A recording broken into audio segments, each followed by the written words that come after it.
Hello, everybody. Welcome back to another episode. Today, I have a seed pod update. So, a few days ago, I pollinated two Phalaenopsis orchids, and we are going to see exactly what they look like a few days later. So, it is super easy to pollinate Phalaenopsis orchids, and I'm going to show you the method behind what I did. So be sure to watch till the end for that, and here's what they look like. So this is the first Phalaenopsis that I pollinated, and those are what the flowers look like. Really cool orchid. This orchid has very kind of broad and flat leaves, and I'm not 100% sure what species this is, but it is a really cool plant. So this is the flower that I pollinated. And as you can see, let's go behind here. There's the seed pod behind it. This is the first time that this one has been pollinated. And already in a few days, actually in a couple of weeks, this has already grown pretty big. It's also really cool to see the different stage growths of the seed pod and how they react differently, or how they form differently in Phalaenopsis orchids, because the previous batch that I did didn't work, and the stem was a little bit shorter, so it started to grow fat around the base here all the way up, whereas this one has a little bit of stem and then it's growing fat. So it's going to be interesting to see what happens when that one is done. So this is where the pollen is, that little cavity right there in the front of the nose. That's where the pollen used to be, and that's swelling up now. So hopefully in a few months there should be some seeds in there that I can propagate and grow into baby orchids. Another thing is that the lip of the plant closes up like that because it's trying to protect the babies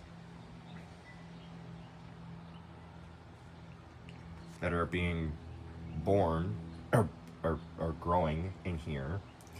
A little protection device. And so this will actually start to shrivel up. And I'll demonstrate what that looks like in the other orchid. So I crossed this one with this one here. Now the leaves are a little bit more darker in coloration, and they're kind of more spear shaped. So there's the difference between the two leaves.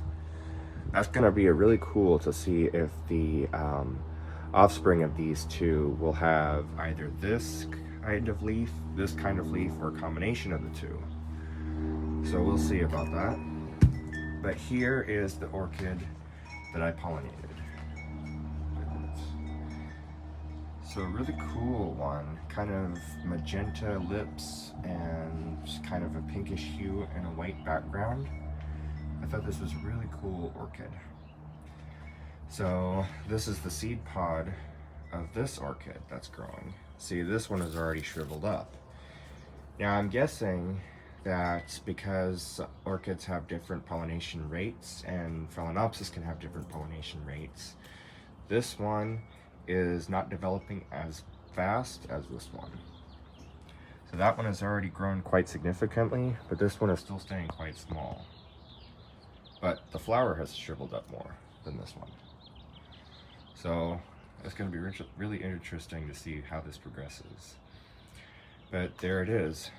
So the flower will eventually shrivel up, and it should fall off. If it doesn't fall off on its own, that's okay. I wouldn't recommend cutting it unless you only cut off like up to here, because I made that mistake a little bit ago with the first batch and I accidentally cut off more than what the plant could handle. So there is this one. This one is actually going to be really cool because it's got nodes growing out of here and here along this part of the stem here. So I don't know if this is going to turn into more flowers. I'm thinking that they will. So that'll be really cool to see a whole spray of flowers coming out of that. But here is a good example of the pollen grains. So there's 2 yellow dots that are in there. That is where the pollen is. So you take those dots, you take them out of the plants using like a toothpick or something, and you put it into the pockets above the lip and above this little yellow thing here. There's a little pouch right in there. I don't know if you can see that.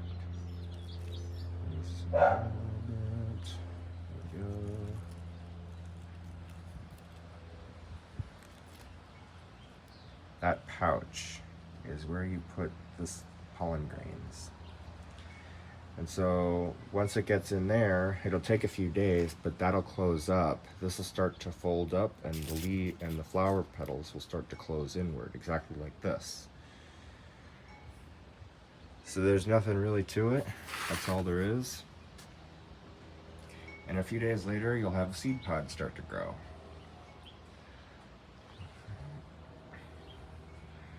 So I crossed these 2 together. So I wonder what characteristics they're going to have when I hopefully can get the other ones to a size where they can flower.